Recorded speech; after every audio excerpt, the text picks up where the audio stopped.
कल्याण डोंबिवली महापालिकेसाठी युतीच्या सत्ता वाटपाचा फॉर्म्युला अखेर फायनल झालाय। पहिल्या 2.5 आणि शेवटच्या 1.5 वर्षांसाठी शिवसेनेकडे महापौर पद देण्यात आलंय, तर 1 वर्षासाठी भाजपचा महापौर असणार आहे। स्थायी समिती पहिल्या 2 वर्षांसाठी भाजपकडे असेल, तर नंतरची 2 वर्ष शिवसेनेला देण्यात येत आहे। अखेरच्या 1 वर्षाचा निर्णय शिवसेना पक्षप्रमुख उद्धव ठाकरे आणि मुख्यमंत्री देवेंद्र फडणवीस घेणार आहेत। महापौर पदासाठी भाजप आणि शिवसेनेनं आपापल्या उमेदवारांचे अर्ज दाखल केलेत।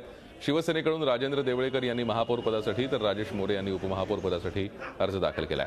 तर भाजपकडून महापौर पदासाठी राहुल दामले यांनी, तर उपमहापौर पदासाठी विक्रम तरे आणि विशाल पावसे यांनी अर्ज दाखल केलेत। मात्र आता सत्ता वाटपावर शिक्कामोर्तब झाल्यामुळे दोन्ही पक्ष आपापले अर्ज ठरलेल्या फॉर्म्युलानुसार मागे घेणार आहेत।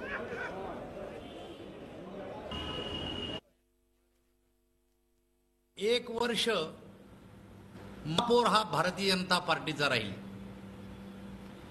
आणि शेवटच्या वर्षी महापौर हा शिवसेनेचा राहील, असं 5 वर्षात महापौर ठरलेत।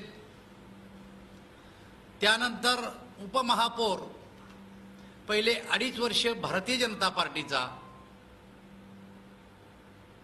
नंतर 1 वर्ष शिवसेनेचा आणि उर्वरित 1.5 वर्षात पुन्हा भारतीय जनता पार्टीचा महापौर होईल, उपमहापौर होईल।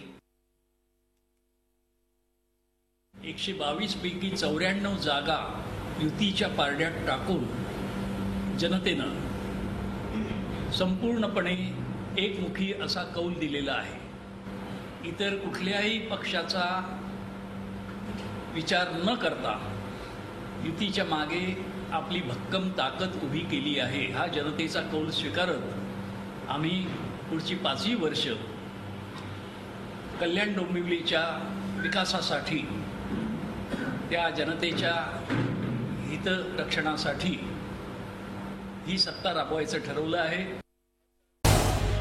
झी 24 तास रहा एक पाऊल पुढे।